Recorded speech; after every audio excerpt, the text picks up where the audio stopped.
dan divisi-divisi ada divisi organisasi DA Farmina, lalu Lembang, Azizah Ilma.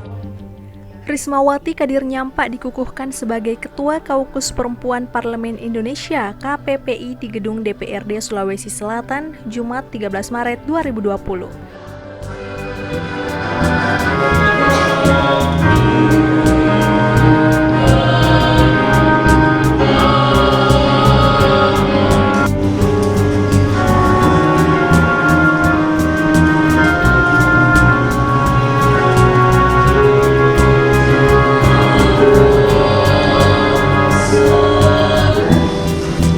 KPPRI nomor 01 dan SK PPRI usulan pengurus Kaukus Perempuan Parlemen Provinsi Sulawesi Selatan Provinsi periode 2020-2024. Surat keputusan ini bersedia semua? Bersedia.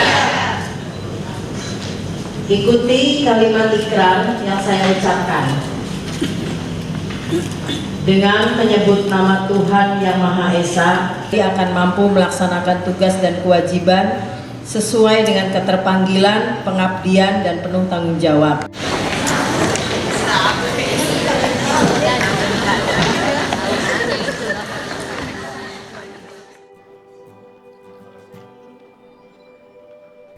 Rismawati menilai peran wanita di Parlemen Sulawesi Selatan cukup baik.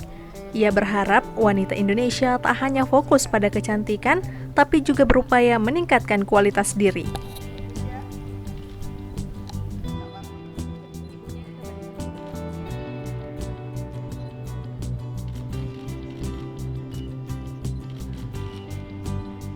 Yang kami hormati pimpinan organisasi, tokoh perempuan, tokoh pemuda, para wartawan, Bapak Ibu undangan serta hadirin yang sama kami hormati. Alhamdulillahirabbil alamin.